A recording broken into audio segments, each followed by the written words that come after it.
ಹೆಂಗೆ ಬರ್ತಾವ ನೋಡು ಉಗಿ ಕೊಡ್ಕ ರೂಢಾನ ಆಗಿಬಿಟ್ಟದ. ಮಧ್ಯಾಹ್ನ ಬಂದೂನ ಹಾಂ ಹಾಂ ನೋಡ ಈಗ ಏನರ ಒಂದಿಷ್ಟು ಸೌಂಡ್ ಆತಂದ್ರೆ ಆರಿ ಹೋಗ್ಬಿಡ್ತಾವ. ಒಂದ ಹಾರಿ ತಂದತ್ರಿ ಹಿಂದಿಂದ ಎಲ್ಲ ಹಾಂ ಹಾಂ ಎಷ್ಟು ಬಂದ ನೋಡಿ ಆರಿ ಹೋದದ ನೋಡಿ. ಒಂದ ಕಡ್ದಕ್ಕೆಲ್ಲ ಖಾಲಿನ ಮಾಡಿದ್ವು. ಉಗಿಯಿಂದ ಸಿನ್ನ ಸುಗಿ ಬರ್ತಾವ ನೋಡಿ, ಉಗಿ ಕೊಡ್ಕ ಬರ್ತಾವ ನೋಡಿ. ಈಗ ಅಷ್ಟ ಹೋಗಿನಿ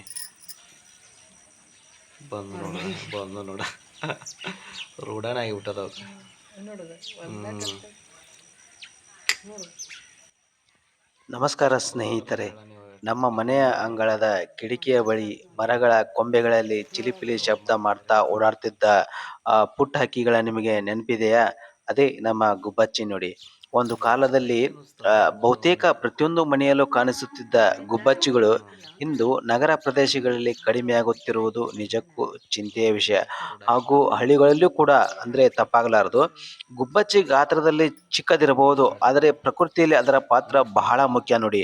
ಇವು ಮುಖ್ಯವಾಗಿ ಧಾನ್ಯಗಳು, ಬೀಜಗಳು ಮತ್ತು ಸಣ್ಣ ಕೀಟಗಳನ್ನು ಆಹಾರವಾಗಿ ಸೇವಿಸುತ್ತವೆ.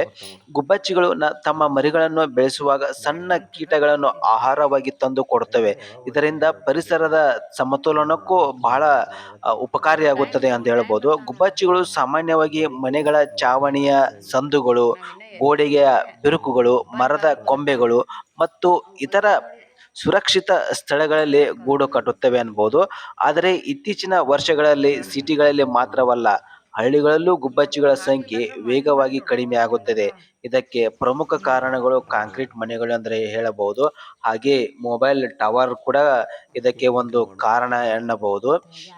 ಮತ್ತು ಈಗೀಗ ಅಂದ್ರೆ ಮಾಡರ್ನ್ ಪ್ಲಾಟ್ಗಳು, ಕಾಂಕ್ರೀಟ್ ಕಟ್ಟಡಗಳಲ್ಲಿ ಅವುಗಳ ಗೂಡು ಕಟ್ಟಲು ಜಾಗವೇ ಇಲ್ಲ. ಇದರಿಂದಲೂ ಕೂಡ ಅವು ಕಡಿಮೆ ಆಗ್ತಿದೆ ಅಂತ ಹೇಳಬಹುದು. ತಂತ್ರಜ್ಞಾನ ಬೆಳೆದಂತೆ ಮೊಬೈಲ್ ಟವರ್ಗಳ ಸಂಖ್ಯೆಯೂ ಹೆಚ್ಚಾಯಿತು. ಇವುಗಳಿಂದ ಕೂಡ ಹತ್ರ ಬರುವ ತರಂಗಗಳಿಂದ ಈ ಚಿಕ್ಕ ಹಕ್ಕಿಗಳ ಸಂತಾನೋತ್ಪತ್ತಿ ಮತ್ತು ದಿಕ್ಕು ತಿಳಿಯುವ ಸಾಮರ್ಥ್ಯದ ಮೇಲೆ ಕೆಟ್ಟ ಪರಿಣಾಮ ಬೀರುತ್ತಿವೆ ಎಂದು ಹೇಳಬಹುದು. ರಾಸಾಯನಿಕ ಹಾಗೂ ಕೀಟನಾಶಕಗಳ ಬಳಕೆಯಿಂದಲೂ ಕೂಡ ಇವುಗಳ ಸಂತತಿ ಕಡಿಮೆಯಾಗಿದೆ ಅಂದರೆ ತಪ್ಪಾಗಲಾರದು.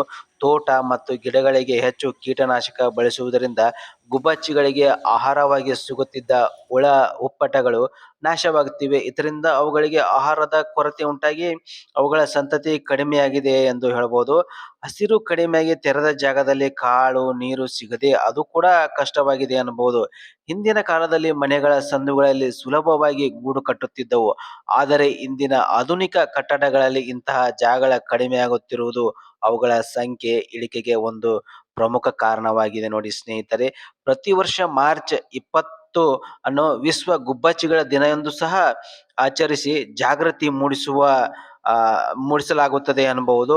ನಮ್ಮ ಸಣ್ಣ ಪ್ರಯತ್ನದಿಂದ ಈ ಪುಟಾಣಿ ಹಕ್ಕಿಗಳನ್ನು ಮರಳಿ ನಮ್ಮ ಮನೆ ಅಂಗಳಿಗೆ ತರಬಹುದು. ನಿಮ್ಮ ಮನೆಯಲ್ಲಿ ಇಂದಿಗೂ ಗುಬ್ಬಚ್ಚಿಗಳು ಬರುತ್ತವೆ ಎಂದರೆ ಅದಕ್ಕೆ ಕಮೆಂಟ್ ಮಾಡಿ ತಿಳಿಸಿ. ವಿಡಿಯೋ ನಿಮಗೆ ಇಷ್ಟವಾದರೆ ಒಂದು ಲೈಕ್ ಕೊಟ್ಟು ಶೇರ್ ಮಾಡಿ ಮತ್ತು ನಮ್ಮ ಯೂಟ್ಯೂಬ್ ಚಾನಲ್ಗೆ ಸಬ್ಸ್ಕ್ರೈಬ್ ಆಗುವುದನ್ನು ಮರಿಬೇಡಿ. ಈ ವಿಡಿಯೋ ಹೆಂಗೆ ಅನಿಸ್ತು ಅಂತ ಕಾಮೆಂಟ್ನಲ್ಲಿ ತಿಳಿಸಿ ಸ್ನೇಹಿತರೆ.